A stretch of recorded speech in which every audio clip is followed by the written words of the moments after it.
듣게 하소서 Better Listeners. 마가복음 4장 1절에서 9절에 나타난 메시지입니다. 인터넷의 발달로 상상할 수 없을 만큼 많은 정보와 지식을 접할 수 있는 시대에 우리가 살고 있습니다.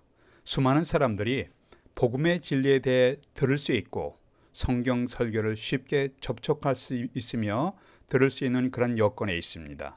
저도 신실한 성경학자들의 강의를 들으면서 배워가고 있습니다. 어떤 사람이 그만큼 공부했으면 됐지 그 나이에 뭘 더 배우려고 합니까? 라는 사람이 있는데 어느 교육학자의 말을 인용해서 제가 이렇게 응답했습니다. 배우기를 중단하는 자는 가르치기를 중단해야 합니다. 배우기를 중단하는 자는 가르치기를 중단해야 합니다. 우리는 이 세상을 떠나 주님 앞에 설 때까지 늘 배우면서 살아야 한다고 생각합니다. 오늘 성경에서 복음의 진리를 듣는 것을 씨가 우리 마음에 뿌려지는 것에 비유했습니다. 그래서 메시지 제목을 잘 듣게 하소서 Better Listeners라고 했습니다. 각종 매체가 발달해서 하나님의 진리가 왕성하게 전파되고 있습니다. 우리가 들을 수 있는 그런 메시지를 들을 수 있는 시대에 살고 있습니다. 미국과 한국을 포함해서 전 세계가 어찌하여 이렇게 모든 메시지를 잘 들을 수 있는 시대에 살고 있는데 복음의 메시지를 잘 들을 수 있는 시대에 살고 있는데 어찌하여 세계가 점점 세속화되어 가고 있습니까? 수많은 수단과 방법을 통해서 복음의 진리가 왕성하게 전파되는데도 불구하고 어찌하여 이 세상은 하나님에게서 점점 더 멀어져 가는 현상이 나타나고 있나요? 본문이 씨 뿌리는 비유로 알려졌는데 내용을 보면 씨가 떨어진 밭의 비유라고 하는 것이 더 합당할 것 같습니다. 예수님께서 이 비유를 말씀하실 때 여러 종류의 다양한 사람들이 주님의 이 비유를 듣고 있었습니다. 예수님께서 메시아이실 것이라고 생각하면서 믿음으로 나온 사람도 있고 예수님의 가르침에 꼬투리를 잡아서 고소하려고 엿보는 사람들도 있었습니다. 그리고 자신의 배고픔을 해결할 기적의 양식을 기대하면서 주님께 나온 사람도 있었고 각종 고통스러운 질병을 치료하고픈 사람도 있었습니다. 또한 귀신의 억눌림에서 해방되고 싶은 사람도 있었을 것입니다. 이런 다양한 생각과 기대를 가지고 있는 사람들을 향해서 주님은 씨 뿌리는 자, 씨를 받는 밭과 열매에 대한 말씀을 주셨습니다. 여기서 씨 뿌리는 자는 예수님과 그 말씀을 전파하는 제자들을 상징할 것입니다. 생명을 주는 씨는 하나님의 말씀과 예수님 자신을 의미합니다. 예수님 자신이 하나님의 말씀입니다. 요한은 요한복음을 통해서 하나님의 말씀이 육신을 입고 이 세상에 오신 분으로서의 예수님, 은혜와 진리가 충만하신 분으로서의 예수님을 증거했습니다. 그리고 생명을 주는 씨가 떨어진 밭은 인간의 마음 상태를 의미합니다. 여기서 열매를 얻는가 못 얻는가는 씨가 떨어진 밭의 상태, 마음의 상태에 따라 달라집니다. 길가에 굳은 밭은 굳어진 마음을 상징하고 돌밭은 얄팍한 마음을 상징합니다. 가시밭은 복잡한 마음, 좋은 밭은 순전한 마음을 상징합니다. 우리는 현재 어떤 마음의 밭의 상태에 있는가를 점검하면서 좋은 밭이 되어 하나님이 기대하시는 열매를 맺도록 하기 위한 메시지입니다. 첫 번째는 길가밭인데 이것은 딱딱한 마음이에요. 딱딱한 마음. 4절 보니까 뿌릴새 더러는 길가에 떨어지매. 팔레스타인의 길가는 좁은 길이 있고 좁은 길을 따라서 밭 사이에 나은 길도 아주 좁은 길입니다. 사람들이 밟고 다니기에 딱딱해져 버린 길입니다. 어떤 사람은 열매가 없는 것은 그가 저지른 심각한 범죄 때문이 아니라 하나님의 진리에 대해서 딱딱해진 마음 때문일 것입니다. 마음이 딱딱해진 이유가 무엇인가? 여러 가지가 있겠죠. 그 중에 중요한 이유 중에 하나는 바쁘게 움직이는 일상의 삶입니다. 너무 분주한 거예요. 현대인의 바쁜 삶이 하나님의 말씀에 무관심하게 하고 딱딱한 마음이 될 수 있게 합니다. 현재 살아가는 것도 바쁜데 언제 하나님 말씀을 들을 수가 있나요? 시간이 낼 수가 없습니다. 라고 하는 분들이 있습니다. 또한 신앙인들에게는 다른 사람에게서 받은 상처로 인해서 신앙인 혹은 신앙인 지도자들을 통해서 받은 마음의 상처를 통해서 우리의 마음이 딱딱하게 되는 경우도 있습니다. 자신과 가족, 일에 성실한 사람으로 살아갈 수 있지만 하늘과 땅을 창조하신 하나님께서 자신을 향해 주시는 말씀에는 전혀 관심이 없습니다. 이렇게 마음의 밭이 굳어져 버린 사람은 진리의 말씀을 받을 수가 없고 들어도 그의 삶 속에 뿌리를 내지 못합니다. 그러다가 인생에서 자기 혼자의 힘만으로는 어찌할 수 없는 경우를 만나게 됩니다. 시련과 고난을 통해서 하나님께 도움의 손길을 내밀며 진지하게 진리의 말씀에 귀를 기울이는 경우도 있습니다. 이때 깨닫고 하나님께로 돌아오는 경우는 원더풀한 경우입니다. 그런 좋은 경우도 있지만 어떤 경우는 돌이키기에는 너무 늦은 경우도 있습니다. 우리는 열심히 성실하게 이 세상을 살아가야 합니다. 그러나 마음이 딱딱해져서 하나님의 진리의 말씀을 전혀 받아들이지 못하고 아무런 열매가 없는 삶이 되지 아니하도록 우리의 마음을 점검할 필요가 있습니다. 두 번째는 돌밭입니다. 이것은 얄팍한 마음이에요. 5절 6절 보겠습니다. 더러는 흙이 얇은 돌밭에 떨어지매. 흙이 얇은 돌밭. 이스라엘에 가면 실제로 돌밭이 많습니다. 갈릴리 호수 근교에는 좋은 밭이 더러 있지만 이스라엘을 전체적으로 보면 대부분 돌밭입니다. 성지 순례함에 보았을 때 예루살렘 근교에는 거의 다 돌밭이고 사람이 특별하게 관리하지 않는 돌밭에서는 식물이 자라 뿌리를 내리지 못하기 때문에 열매도 내리지 못합니다. 이것은 얄팍한 마음의 밭을 상징합니다. 이에 대해서 주님은 어떻게 생각하셨나요? 16절 이렇게 말씀하셨습니다. 말씀을 들을 때 즉시 기쁨으로 받으나 이 사람은 성경의 진리를 들을 때 감격합니다. 맞아, 그 성경 말씀이 진리야, 정말 귀한 말씀이야, 아멘이야 라고 합니다. 주위 사람들에게 흥분하며 하나님의 진리를 나눕니다. 자신이 깨달은 말씀에 대해서 묻기도 하고 또 나누기도 합니다. 때로는 그 말씀으로 인해서 감격하기도 하고 때로는 너무 감격해서 눈물을 흘리기도 합니다. 받은 은혜를 간증도 합니다. 이때 주위 사람들의 많은 관심을 모으면서 화려하게 신앙 공동체에 등장한 인물이 됩니다. 그런데 어느 날 갑자기 바람과 함께 사라져버리는 사람들도 있습니다. 왜 그렇게 됐을까요? 하나님의 말씀이 마음속에 뿌리를 내지 못했기 때문입니다. 이 사람은 자신에게 축복된 말씀에는 아멘 하지만 자신을 책망하는 말씀에는 침묵해버립니다. 진리의 말씀이 그 마음속에 자리 잡고 뿌리를 내리지 못하게 되었습니다. 그러다가 17절을 보니까 그 속에 뿌리가 없어 잠깐 견디다가 말씀으로 인하여 환난이나 박해가 일어나는 때에는 곧 넘어지는 자요. 참 성경이 정확하게 상황을 묘사하셨습니다. 모든 일이 편안한 현재에는 예수님을 믿어도 손해볼 것이 없지. 그러나 주님의 말씀대로 사는 것이 나에게 경제적으로 손해야 라고 생각할 때가 있습니다. 신앙으로 인해 자신이 경제적, 사회적으로 손해를 입을 것 같으면 미련 없이 주님께 등을 돌리고 떠나가는 사람들의 모습. 이 말씀은 좋은 교훈이지만은 지금 나에게는 전혀 도움이 안 된단 말이야 라고 하면서 신앙을 포기하고 떠나가는 사람들이 있습니다. 이것이 돌밭 같은 마음, 얄팍한 마음이에요.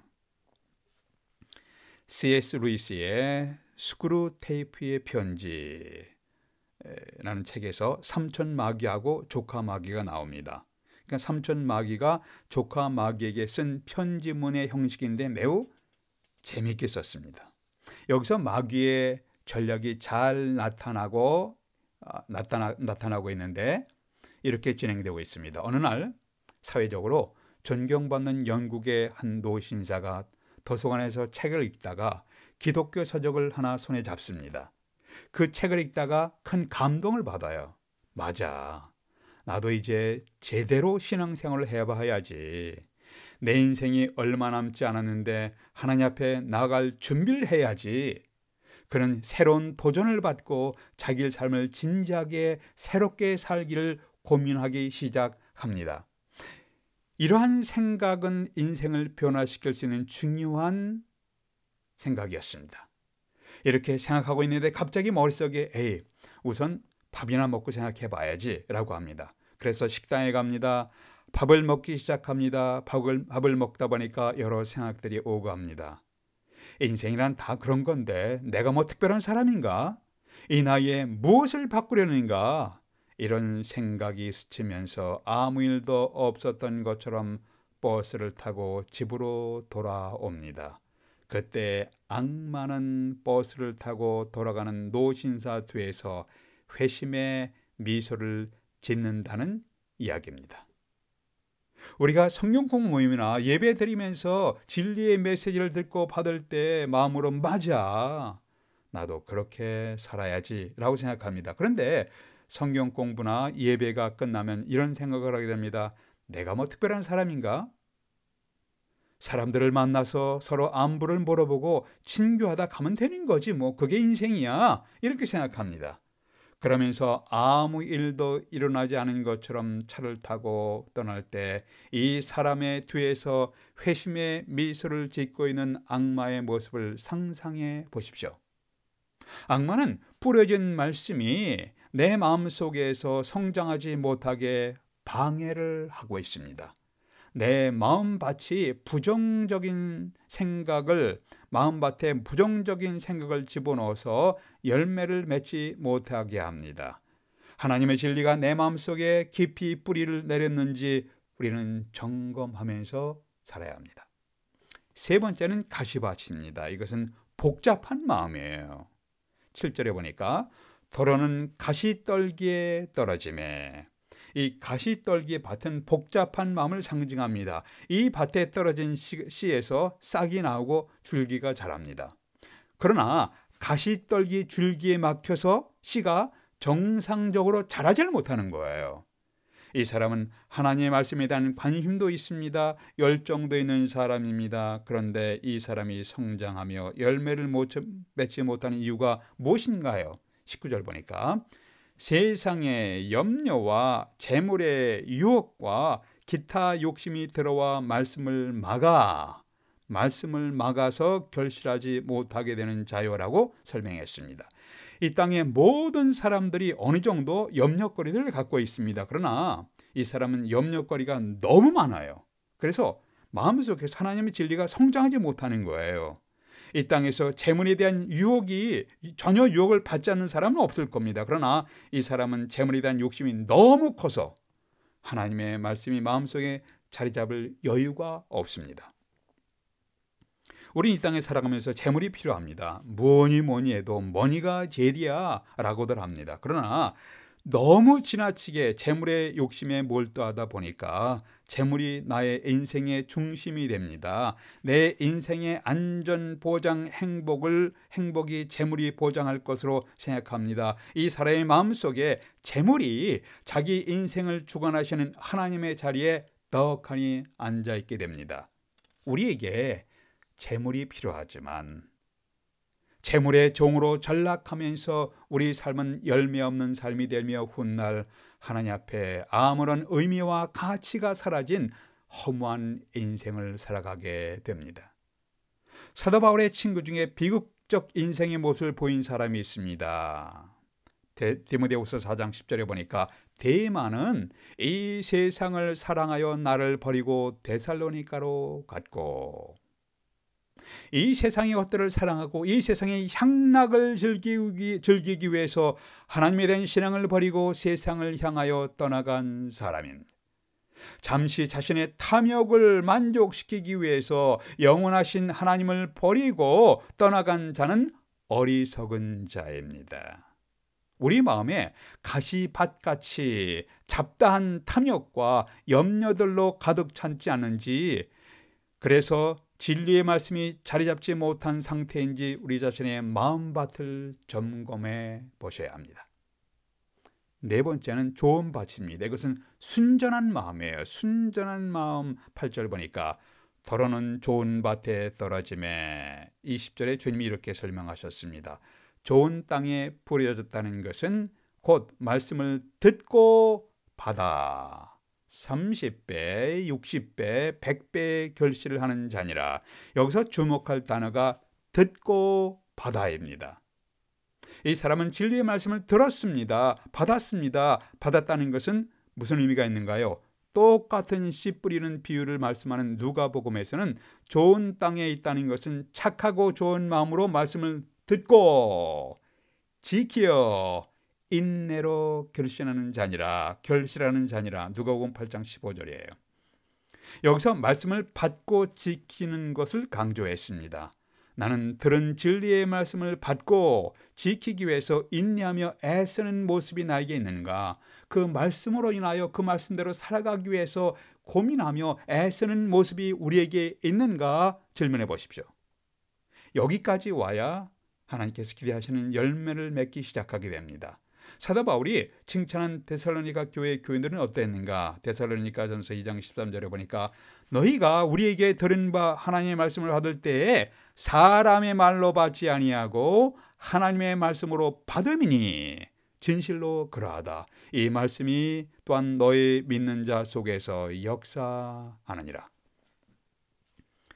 운동 전문가들은 이런 말씀들을 합니다. 근육 운동은 하루만 안 해도 근육이 줄어들기 시작한다고 합니다.